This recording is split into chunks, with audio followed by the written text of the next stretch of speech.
किवदंती के नए full length video में आप सभी का स्वागत है। आज हम पढ़ने वाले हैं लॉटरी, जो कि मुंशी प्रेमचंद की कहानी है। जल्दी से मालदार हो जाने की हवस किसे नहीं होती। उन दिनों जब लॉटरी के टिकट आए तो मेरे दोस्त विक्रम के पिता, चाचा, अम्मा और भाई सभी ने एक एक टिकट खरीद लिया। कौन जाने किसकी तकदीर जोर करे, किसका नाम आए, रुपए रहेगा तो घर ही में। मगर विक्रम को सब्र ना हुआ। औरों के नाम रुपए आएंगे, फिर उसे कौन पूछता है। बहुत होगा, 10-5 हज़ार उसे दे देंगे। इतने रुपयों में उसका क्या होगा। उसकी ज़िंदगी में बड़े बड़े मंसूबे थे। पहले तो उसे संपूर्ण जगत की यात्रा करनी थी, एक एक कोने की। पेरू, ब्राज़ील और टिम्बकटू और होनोलुलु, ये सब उनके प्रोग्राम में थे। वह आंधी की तरह महीने 2 महीने में लौट आ जाने वालों में से नहीं था। वह एक एक स्थान में कई कई दिन ठहर कर वहाँ का रहन सहन, रीति रिवाज आदि का अध्ययन करना और संसार यात्रा का एक वृद्ध ग्रंथ लिखना चाहता था। फिर उसे एक बहुत बड़ा पुस्तकालय बनवाना था, जिसमें दुनिया भर की उत्तम रचनाएं जमा हो जाए। पुस्तकालय के लिए वह 2 लाख तक खर्च करने को तैयार था। बंगला, कार, फर्नीचर तो मामूली बातें थी। पिता या चाचा के नाम रुपए आए तो 5,000 से ज़्यादा का डॉल नहीं। अम्मा के नाम आए तो 20,000 मिल जाएंगे। लेकिन भाई साहब के नाम आ गए तो उसके हाथ ढेला भी नहीं मिलेगा। वह आत्माभिमानी था। घर वालों से खैरात या पुरस्कार के रूप में कुछ लेने की बात उसे अपमान सी लगती थी।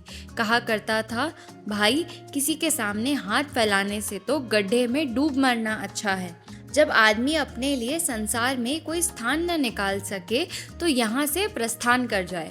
वह बहुत बेकरार था। घर में लॉटरी टिकट के लिए उसे कौन रुपए देगा, और वह मांगे भी तो कैसे। उसने बहुत सोच विचार कर कहा, क्यों ना हम तुम साझे में एक टिकट ले लें। तजवीज़ मुझे भी पसंद आई। मैं उन दिनों स्कूलों का मास्टर था। 20 रुपए मिलते थे, उसमें बड़ी मुश्किल से गुजर होती थी। 10 रुपए का टिकट खरीदना मेरे लिए सफ़ेद हाथी खरीदना था। हाँ, 1 महीना दूध, घी, जलपान और ऊपर के सारे खर्च तोड़कर 5 रुपए की गुजारिश निकल सकती थी। फिर भी जी डरता था, कहीं से कोई बलाई रकम मिल जाए तो कुछ हिम्मत बढ़े। विक्रम ने कहा, कहो तो मैं अपनी अंगूठी बेच डालूं। कह दूंगा, उंगली से निकल पड़ी। अंगूठी 10 रुपए से कम की न थी, उसमें पूरा टिकट आ सकता था। अगर कुछ खर्च किए बिना ही टिकट आधा साझा हुआ जाता है तो क्या बुरा है। सहसा विक्रम फिर बोला, लेकिन भाई तुम्हें नकद देने पड़ेंगे। मैं 5 रुपए नकद लिए बगैर साझा न करूँगा। अब मुझे औचित्य का ध्यान आ गया। बोला, नहीं दोस्त, यह बुरी बात है। चोरी खुल जाएगी तो शर्मिंदा होना पड़ेगा, और तुम्हारे साथ मुझ पर भी डांट पड़ेगी।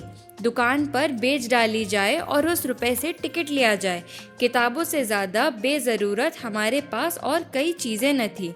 हम दोनों साथ ही मैट्रिक पास हुए थे, और यह देखकर कि जिन्होंने डिग्रियां ली अपनी आंखें फोड़ी और घर के रुपए बर्बाद किए, वह भी जूतियाँ चटका रहे हैं, हमने वहीं हाल्ट कर दिया।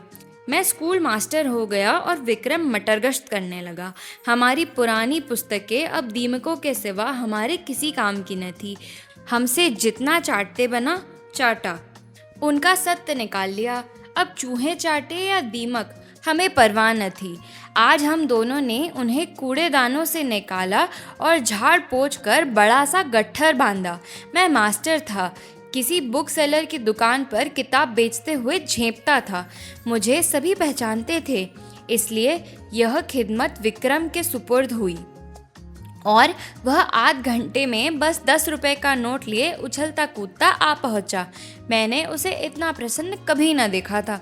किताबें 40 रुपए से कम की न थी, पर वह 10 रुपए उस वक्त हमें जैसे पड़े हुए मिले। अब टिकट में आधा साझा होगा। 10 लाख की रकम मिलेगी। 5 लाख मेरे हिस्से में आएंगे, 5 लाख विक्रम के। हम अपने इसी में मग्न थे। मैंने संतोष का भाव दिखाकर कहा, 5 लाख भी कुछ कम न होते जी। विक्रम इतना संतोषी न था। बोला, 5 लाख क्या, हमारे लिए तो इस वक्त 500 भी बहुत है भाई। मगर जिंदगी का प्रोग्राम तो बदलना पड़ गया। मेरी यात्रा वाली स्कीम तो टल नहीं सकती। हाँ, पुस्तकालय गायब हो गया। मैंने आपत्ति की, आखिर यात्रा में तुम 2 लाख से ज्यादा तो ना खर्च करोगे? जी नहीं, उसका बजट है 3.5 लाख का। 7 वर्ष का प्रोग्राम है, 50,000 रुपये साल ही तो हुए। 4,000 महीना कहो, मैं समझता हूँ 2,000 में तुम बड़े आराम से रह सकते हो। विक्रम ने गर्म होकर कहा, मैं शान से रहना चाहता हूँ, भिखारियों की तरह नहीं। 2,000 में तुम भी शान से रह सकते हो। जब तक आप अपने हिस्से में से 2 लाख मुझे न दे देंगे, पुस्तकालय न बन सकेगा। कोई ज़रूरी नहीं कि तुम्हारा पुस्तकालय शहर में बेजोड़ हो, मैं तो बेजोड़ ही बनवाऊंगा। इसका तुम्हें अख्तियार है, लेकिन मेरे रुपए में से तुम्हें कुछ न मिल सकेगा। मेरी ज़रूरतें देखो, तुम्हारे घर में काफ़ी जायदाद है, तुम्हारे सिर कोई बोझ नहीं। मेरे सिर सारी गृहस्थी का बोझ है। 2 बहनों का विवाह करना है, 2 भाइयों की शिक्षा है, नया मकान बनवाना है। मैंने तो निश्चय कर लिया है कि सब रुपए सीधे बैंक में जमा कर दूंगा, उनके सूद से काम चलाऊंगा। कुछ ऐसी शर्तें लगा दूंगा कि मेरे बाद भी कोई इस रकम में हाथ न लगा सकेगा। विक्रम ने सहानुभूति के भाव से कहा, हाँ, ऐसी दशा में तुमसे कुछ मांगना अन्याय है। खैर, मैं ही तकलीफ उठा लूँगा, लेकिन बैंक से सूद की दर तो बहुत गिर गई है। हमने कई बैंकों के सूद की दर देखी, स्थायी कोष की भी, सेविंग्स बैंक की भी। बेशक दर बहुत कम था, 2-2.5 रुपये सैकड़े ब्याज पर जमा करना व्यर्थ है। क्यों न लेन देन का कारोबार शुरू किया जाए। विक्रम भी अभी यात्रा पर न जाएगा, दोनों के सांझे में कोठी चलेगी। जब कुछ धन जमा हो जाएगा तब वह यात्रा करेगा। लेन देन में सूद भी अच्छा मिलेगा और अपना रोब दाब भी रहेगा।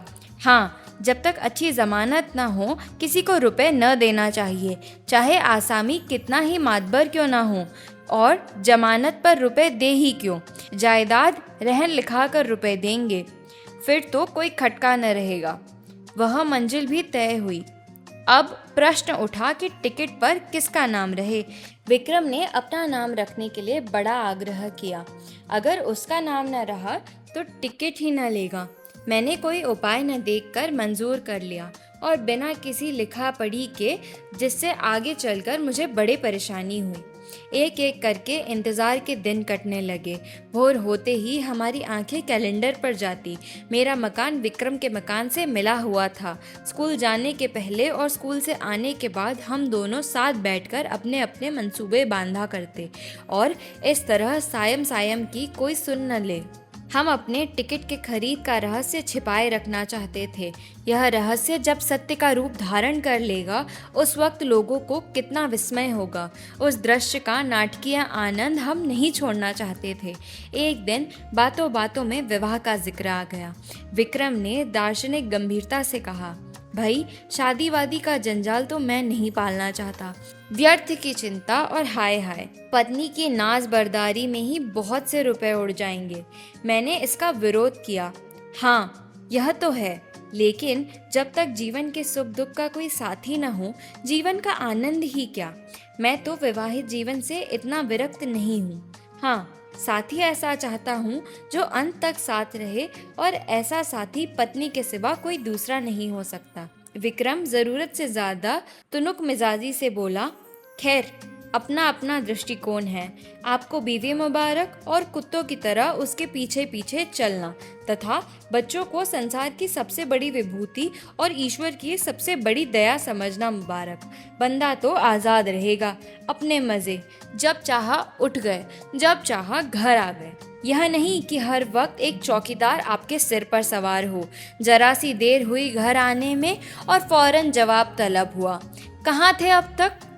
आप कहीं बाहर निकले और फौरन सवाल हुआ, कहाँ जाते हो? और जो कहीं दुर्भाग्य से पत्नी जी भी साथ हो गई, तब तो डूब मरने के सिवा आपके लिए कोई मार्ग ही नहीं रह जाती। ना भैया, मुझे तो आपसे ज़रा भी सहानुभूति नहीं। बच्चों को ज़रा सा जुकाम हुआ और भागे चले जा रहे होम्योपैथिक डॉक्टर के पास। ज़रा उम्र खिसकी और लौंडे मनाने लगे। कि अब आप प्रस्थान करें और वह गुलछर्रे उड़ाएं। मौका मिला तो आपको जहर खिला दिया और मशहूर किया तो आपको कोलेरा हो गया था। मैं इस जंजाल में नहीं पड़ता। कुंती आ गई। वह विक्रम की छोटी बहन थी, कोई 11 साल की। छठे में पढ़ती थी और बराबर फेल होती थी।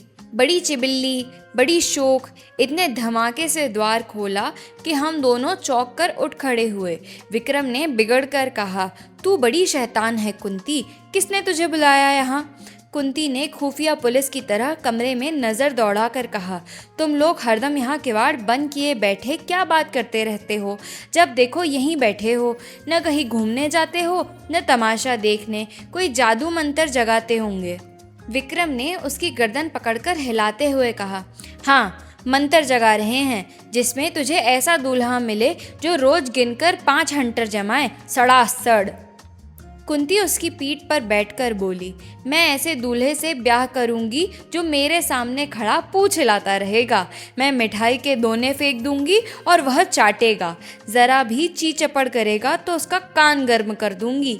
अम्मा के लॉटरी के रुपए मिलेंगे तो 50,000 मुझे दे देंगी। बस चैन करूंगी। मैं दोनों वक्त ठाकुर जी से अम्मा के लिए प्रार्थना करती हूँ। अम्मा कहती है, कुंवारी लड़कियों की दुआ कभी निष्फल नहीं होती। मेरा मन तो कहता है अम्मा को ज़रूर रुपए मिलेंगे।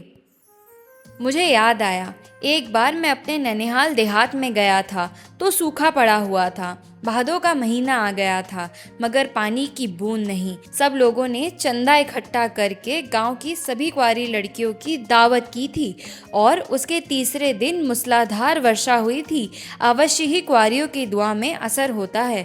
मैंने विक्रम को अर्थपूर्ण आंखों से देखा। विक्रम ने मुझे। आंखों ही आंखों में हमने सलाह कर ली और निश्चय भी कर लिया। विक्रम ने कुंती से कहा, अच्छा, तुमसे एक बात कहें, किसी से कहोगी तो नहीं? नहीं, तू तो बड़ी अच्छी लड़की है, किसी से न कहेगी। मैं अब की तुझे खूब पढ़ाऊंगा और पास करा दूंगा। बात यह है कि हम दोनों ने भी लॉटरी का टिकट लिया है। हम दोनों के लिए भी ईश्वर से प्रार्थना किया कर। अगर हमें रुपए मिले तो तेरे लिए अच्छे अच्छे गहने बनवा दूंगा। सच? कुंती को विश्वास न आया। हमने कस्में खाई। वह नखरे करने लगती जब हमने उसे सिर से पांव तक सोने और हीरो से मर देने की प्रतिज्ञा की। तब वह हमारे लिए दुआ करने पर राजी हुई। लेकिन उसके पेट में मानो मिठाइयाँ पच सकती थी, लेकिन जरा सी बात न पची। सीधे अंदर भागी और एक क्षण में सारे घर में यह खबर फैल गई। अब जिसे देखिए विक्रम को डांट रहा है। अम्मा भी, चाचा भी, पिता भी, केवल विक्रम की शुभकामना से या किसी और भाव से। कौन जाने बैठे बैठे तुम्हें हिमाकत ही सूझती है। रुपए लेकर पानी में फेंक दिए। घर में इतने आदमियों ने तो टिकट लिया ही था, तुम्हें लेने की क्या ज़रूरत थी? क्या तुम्हें उसमें से कुछ न मिलते? और तुम भी मास्टर साहब बिल्कुल घोंगा हो। लड़के को अच्छी बातें क्या सिखाओगे, उसे और चौपट किए डालते हो। विक्रम तो लाडला बेटा था, उसे और मुझे क्या कहते। कहीं रूठ कर 1-2 जून खाना न खाए तो आफत ही आ जाए। मुझ पर सारा गुस्सा उतरा। इसकी सोहबत से लड़का बिगड़ जाता है। पर उपदेश कुशल बहु तेरे वाली कहावत मेरी आंखों के सामने थी। मुझे अपने बचपन की एक घटना याद आई। होली का दिन था। शराब की एक बोतल मंगवाई गई थी। मेरे मामू साहब उन दिनों आए हुए थे। मैंने चुपके से कोठरी में जाकर गिलास में एक घूंट शराब डाली और पी गया।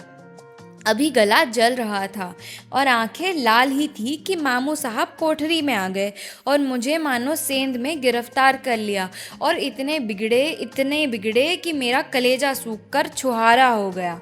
अम्मा ने भी डांटा, पिताजी ने भी डांटा। मुझे आंसुओं से उनकी क्रोधाग्नि शांत करनी पड़ी और दोपहर ही को मासू साहब नशे में पागल होकर गाने लगे। फिर रोए, फिर अम्मा को गालियाँ दी, दादा को मना करने पर भी मारने दौड़े और आखिर में कह करके ज़मीन पर बेसुध पड़े नजर आए। विक्रम के पिता बड़े ठाकुर साहब और ताऊ छोटे ठाकुर साहब दोनों जड़वादी थे। पूजा पाठ की हंसी उड़ाने वाले पूरे नास्तिक, मगर अब दोनों बड़े निष्ठावान और ईश्वर भक्त हो गए थे। बड़े ठाकुर साहब तो प्रातः काल गंगा स्नान करने जाते और मंदिरों के चक्कर लगाते हुए दोपहर को सारी देह में चंदन लपेटे घर लौटते। छोटे ठाकुर साहब घर पर ही गर्म पानी से स्नान करते और गठिया से ग्रस्त होने पर भी राम नाम लिखना शुरू कर देते। धूप निकल आने पर पार्क की ओर निकलते और जाते और चींटियों को आटा खिलाते। शाम होते ही दोनों भाई अपने ठाकुर द्वार में जा बैठते और आधी रात तक भागवत की कथा तन्मय होकर सुनते। विक्रम के बड़े भाई प्रकाश को साधु महात्माओं पर अधिक विश्वास था। वह मठों और साधुओं के अखाड़ों तथा कुटियों की खाक छानते और माताजी को तो भोर से आधी रात तक स्नान, पूजा और व्रत के सिवा दूसरा काम ही न था। उस उम्र में भी उन्हें श्रृंगार का शौक था। आजकल पूरी तपस्विनी बनी थी। लोग नाहक लालसा को बुरा कहते हैं। मैं तो समझता हूँ हमसे जो यह भक्ति, निष्ठा और धर्म प्रेम है, यह केवल हमारी लालसा, हमारी हवस के कारण है। हमारा धर्म हमारे स्वास्थ्य के बल पर टिका हुआ है। हवस मनुष्य के मन और बुद्धि का इतना संस्कार कर सकती है। यह मेरे लिए बिल्कुल नया अनुभव था। हम दोनों भी ज्योतिषियों और पंडितों से प्रश्न करके अपने को कभी दुखी कर लिया करते थे। जो जो लॉटरी का दिन समीप आता जाता था, हमारे चित्त की शांति उड़ती जाती थी। हमेशा उसी ओर मन टंगा रहता। मुझे आप ही आप आकरण संदेह होने लगा कि कहीं विक्रम मुझे हिस्सा देने से इनकार न कर दे। मैं कर क्या लूँगा? साफ इनकार कर जाए कि तुमने टिकट में साझा किया ही नहीं, न कोई तरकीर है न कोई सबूत। सब कुछ विक्रम की नीयत पर है। उसकी नीयत जरा सी डावाडोल हुई कि मेरा काम तमाम। कहीं फरियाद नहीं कर सकता, मुंह तक नहीं खोल सकता। अब अगर कुछ कहूँ भी तो कुछ लाभ नहीं। अगर उसकी नीयत में फितूर आ गया है तब तो वह अभी से इनकार कर देगा, और अगर नहीं आया है तो इस संदेह से उसे मर्मांतक वेदना होगी। आदमी ऐसा तो नहीं है, मगर भाई दौलत पाकर ईमान सलामत रखना कठिन है। अभी तो रुपए नहीं मिले हैं। इस वक्त ईमानदार बनने में क्या खर्च होता है? परीक्षा का समय तो तब आएगा जब 10 लाख रुपए हाथ में लगेंगे। मैंने अपने अंतःकरण को टटोला। अगर टिकट मेरे नाम का होता और मुझे 10 लाख मिल जाते तो क्या मैं आधे रुपए बिना कान पूछ हिलाए विक्रम के हवाले कर देता? कौन कह सकता है, मगर अधिक संभव यही था कि मैं हिले हवाले करता। कहता तुमने मुझे 5 रुपए उधार दिए थे, उसके 10 ले लो, 100 ले लो, और क्या करोगे? मगर नहीं, मुझसे इतनी बददियानती न होती। दूसरे दिन हम दोनों अखबार देख रहे थे कि सहसा विक्रम ने कहा, कहीं हमारा टिकट निकल आए तो मुझे अफसोस होगा कि नाहक तुमसे साझा किया। वह सरल भाव से मुस्कुराया, मगर यह थी उसकी आत्मा की झलक, जिसे यह विनोद की आड़ में छुपाना चाहता था। मैंने चौंक कर कहा, सच? लेकिन इस तरह मुझे भी तो अफसोस हो सकता है। लेकिन टिकट तो मेरे नाम का है, इससे क्या? अच्छा, मान लो मैं तुम्हारे साझे से इनकार कर जाऊं। मेरा खून सर्द हो गया, आंखों के सामने अंधेरा छा गया। मैं तुम्हें इतना बदनीयत नहीं समझता था, मगर है बहुत संभव। 5 लाख, सोचो, दिमाग चकरा जाता है।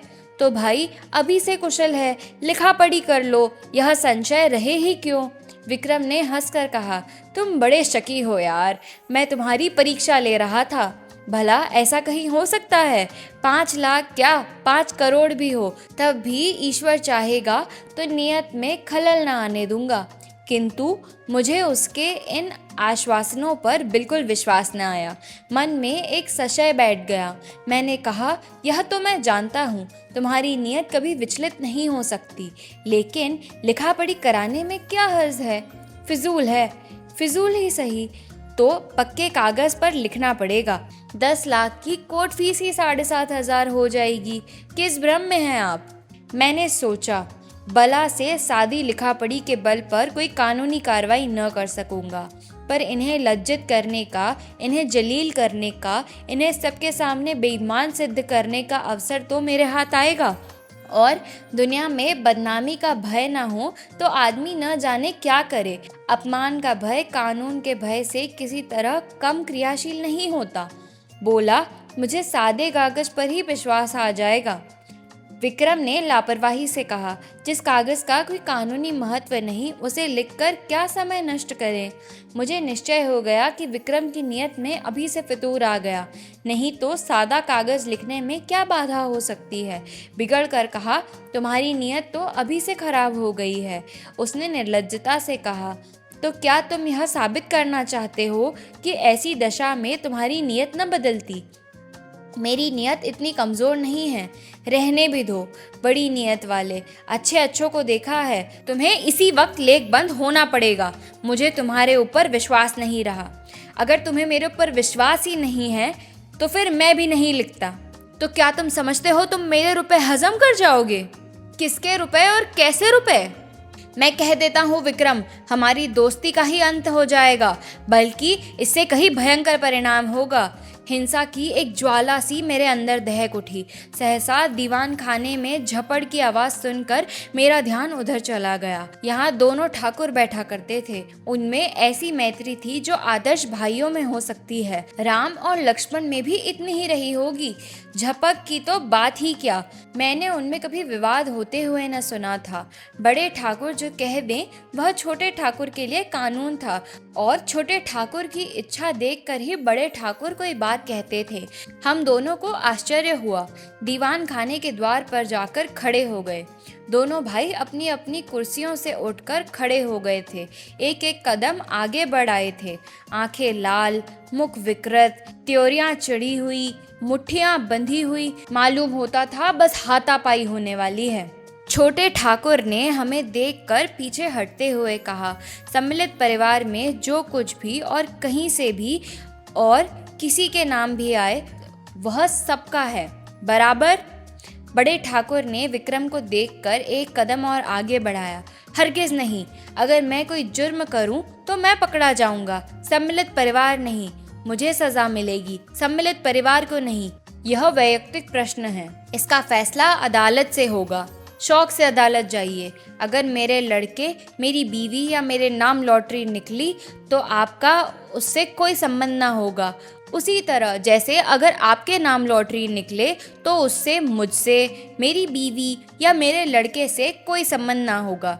अगर मैं जानता कि आपकी ऐसी नीयत है तो भी बीवी बच्चों के नाम से टिकट ले सकता था। यह आपकी गलती है, इसलिए कि मुझे विश्वास था कि आप भाई हैं। यह जुआ है, आपको समझ लेना चाहिए था। जुए की हार जीत का खानदान पर कोई असर नहीं पड़ सकता। अगर कल को आप 10-5 हजार रेस में हार आए तो खानदान उसका जिम्मेदार न होगा, मगर भाई का हक दबाकर आप सुखी नहीं रह सकते। आप न ब्रह्मा हैं, न ईश्वर और न कोई महात्मा। विक्रम की माता ने सुना कि दोनों भाइयों में ठनी हुई और मल्ल युद्ध हुआ चाहता है तो दौड़ी हुई बाहर आई और दोनों भाइयों को समझाने लगी। छोटे ठाकुर ने बिगड़ कर कहा, आप मुझे क्या समझती हैं? उन्हें समझाइए जो 4-4 टिकट लिए हुए बैठे हैं। मेरे पास क्या है, एक टिकट, उसका क्या भरोसा। मेरी अपेक्षा जिन्हें रुपए मिलने का 4 चांस है, उनकी नीयत बिगड़ जाए तो लज्जा और दुख की बात है। ठकुराइन ने देवर को दिलासा दिलाते हुए कहा, अच्छा, मेरे रुपए में से आधे तुम्हारे, अब तो खुश हो। बड़े ठाकुर ने बीवी की जुबान पकड़ी, क्यों आधे ले लेंगे? मैं एक धेला भी न दूंगा। हम मुरावत और सहृदयता से काम लें, फिर भी उन्हें 5वें हिस्से से ज्यादा किसी तरह न मिलेगा। आधे का दावा किस नियम से हो सकता है? न बौद्धिक, न धार्मिक, न नैतिक। छोटे ठाकुर ने खिसिया कर कहा, सारी दुनिया का कानून आप ही जानते हैं। जानते ही हैं, 30 साल तक वकालत नहीं की है। यह वकालत निकल जाएगी जब सामने कलकत्ते का बैरिस्टर खड़ा कर दूंगा। बैरिस्टर की ऐसी की तैसी, चाहे वह कलकत्ते का हो या लंदन का, मैं आधा लूंगा, उसी तरह जैसे घर की जायदाद में आधा मेरा है। इतने में विक्रम के बड़े भाई साहब सिर और हाथ में पट्टी बांधे, लंगड़ाते हुए, कपड़ों पर ताज़ा खून के दाग लगाए, प्रसन्न मुख आकर एक आराम कुर्सी पर गिर पड़े। बड़े ठाकुर ने घबरा कर पूछा, यह तुम्हारी क्या हालत है जी? यह चोट कैसे लग गई? किसी से मारा पिटी तो नहीं हो गई? प्रकाश ने कुर्सी पर लेटकर एक बार कहारा, फिर मुस्कुराकर बोले, जी कोई बात नहीं, ऐसी बहुत चोट नहीं लगी। कैसे कहते हो कि चोट नहीं लगी? सारा हाथ और सिर सूज गया है, कपड़े खून से तर हैं। यह मामला क्या है? कोई मोटर दुर्घटना तो नहीं हो गई? बहुत मामूली चोट है साहब, 2-4 दिन में अच्छी हो जाएगी, घबराने की कोई बात नहीं। प्रकाश के मुख पर आशापूर्ण शांत मुस्कान थी। क्रोध, लज्जा या प्रतिशोध की भावना का नाम भी न था। बड़े ठाकुर ने और व्यग्र होकर पूछा, लेकिन हुआ क्या, यह क्यों नहीं बतलाते? किसी से मारपीट हुई तो थाने में रपट करवा दूं। प्रकाश ने हल्के मन से कहा, मारपीट किसी से नहीं हुई साहब, बात यह है कि मैं ज़रा झक्कड़ बाबा के पास चला गया था। आप तो जानते हैं, वह आदमियों की सूरत से भागते हैं और पत्थर लेकर मारने दौड़ते हैं। जो डर कर भागा वह गया, जो पत्थर की चोटें खाकर भी उनके पीछे लगा रहा वह पारस हो गया। वह यही परीक्षा लेते हैं।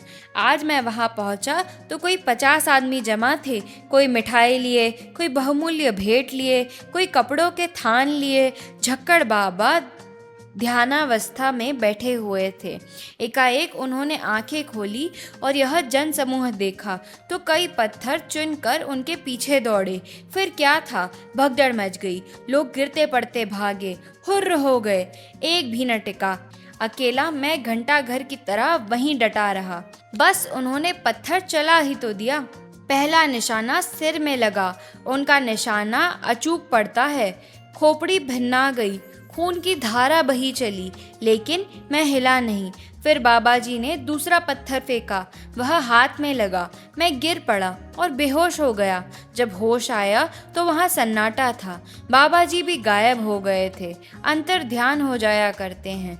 किसे पुकारूं, किससे सवारी लाने को कहूँ? मारे दर्द के हाथ फटा पड़ता था और सिर से अभी तक खून जारी था।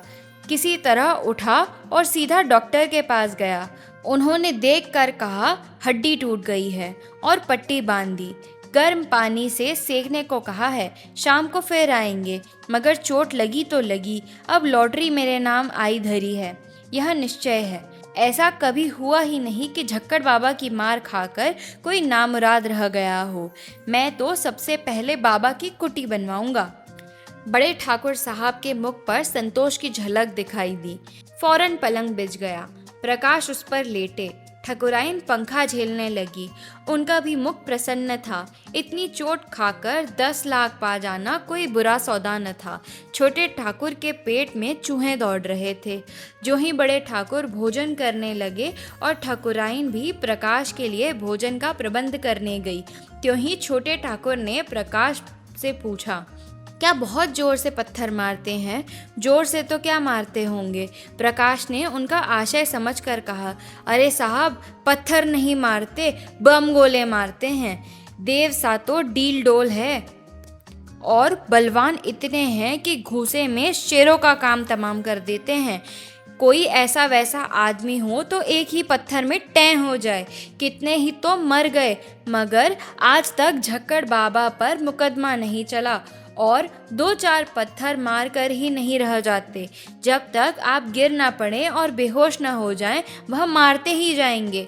मगर रहस्य यही है कि आप जितनी ज़्यादा चोट खाएंगे, उतने ही अपने उद्देश्य के निकट पहुंचेंगे। प्रकाश ने ऐसे रोए खड़े कर देने वाले चित्र खींचा कि छोटे ठाकुर साहब धर्रा उठे। पत्थर खाने की हिम्मत न पड़ी। आखिर भाग्य के निपटारे का दिन आया। जुलाई की 20वीं तारीख, कत्ल की रात। हम प्रातःकाल उठे तो जैसे एक नशा चढ़ा हुआ था, आशा और भय के द्वंद्व का। दोनों ठाकुरों ने घड़ी रात रहे गंगा स्नान किया और मंदिरों में बैठे पूजन कर रहे थे। आज मेरे मन में श्रद्धा जागी। मंदिर में जाकर मन ही मन ठाकुर जी की स्तुति करने लगा। अनाथों के नाथ, तुम्हारी कृपा दृष्टि क्या हमारे ऊपर न होगी? क्या तुम्हें मालूम नहीं हमने कितने मुश्किल से टिकट खरीदे हैं? तुम तो अंतर्यामी हो। संसार में हमसे ज्यादा कौन डिजर्व करता है? विक्रम सूट बूट पहने मंदिर के द्वार पर आया।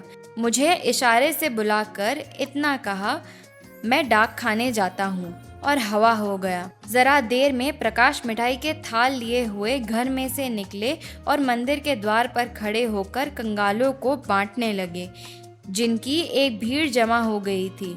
और दोनों ठाकुर भगवान के चरणों में लौ लगाए बैठे हुए थे, सिर झुकाए, आंखें बंद किए हुए, अनुराग में डूबे हुए। बड़े ठाकुर ने सिर उठाकर पुजारी की ओर देखा और बोले, भगवान तो बड़े भक्त वत्सल है, क्यों पुजारी जी? पुजारी ने समर्थन किया, हाँ सरकार, भक्तों की रक्षा के लिए भगवान क्षीर सागर से दौड़े और गज को ग्राह के मुंह से बचाया। एक क्षण के बाद छोटे ठाकुर साहब ने सिर उठाया और पुजारी जी से बोले, क्यों पुजारी जी? भगवान तो सर्वशक्तिमान है, अंतर्यामी, सबके दिल का हाल जानते हैं। पुजारी ने समर्थन किया, हाँ सरकार, अंतर्यामी न होते तो सबके मन की बात कैसे जानते? शबरी का प्रेम देखकर स्वयं उसकी मनोकामना पूरी की। पूजन समाप्त हुआ, आरती हुई।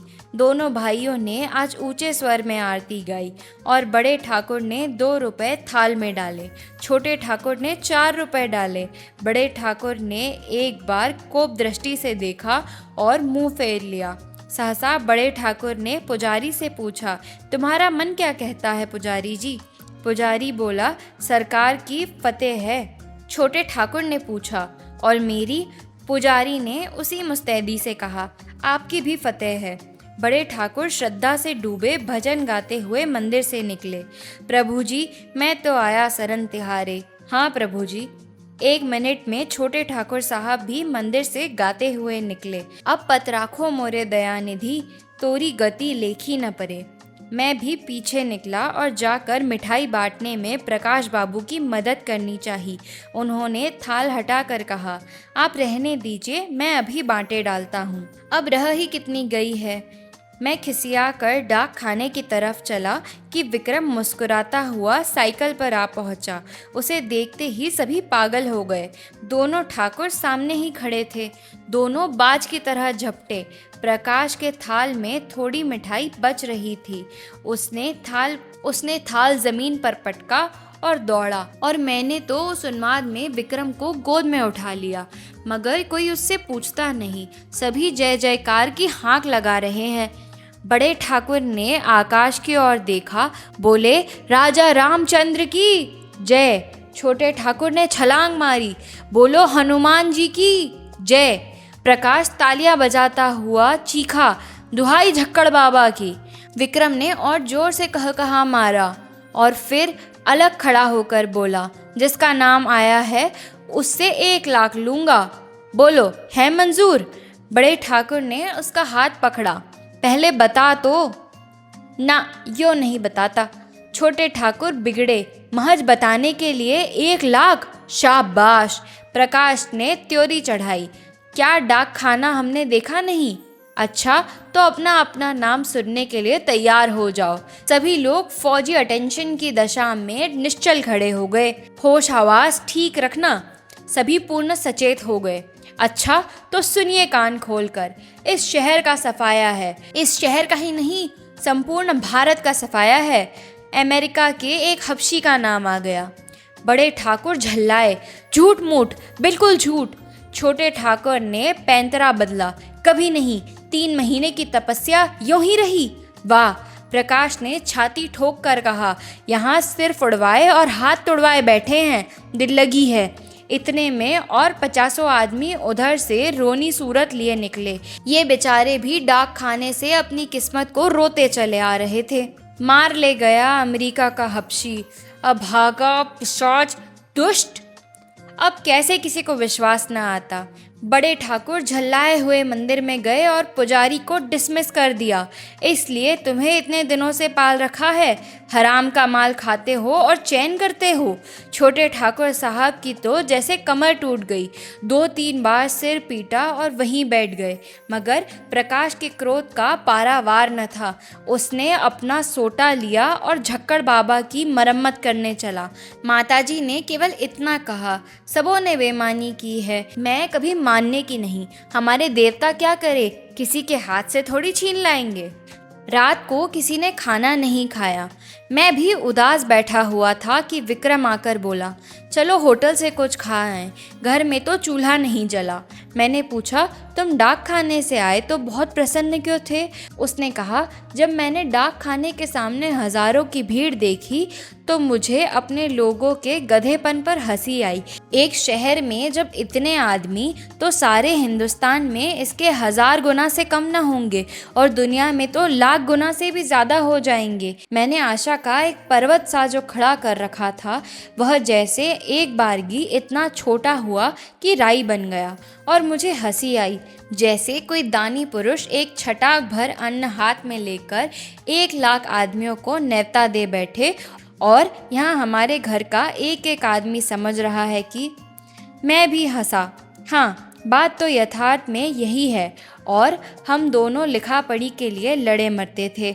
मगर सच बताना, तुम्हारी नीयत खराब हुई थी कि नहीं? विक्रम मुस्कुरा कर बोला। अब क्या करोगे पूछकर, पर्दा ढका है, ढका रहने दो। यह कहानी थी लॉटरी, मुंशी प्रेमचंद जी के द्वारा।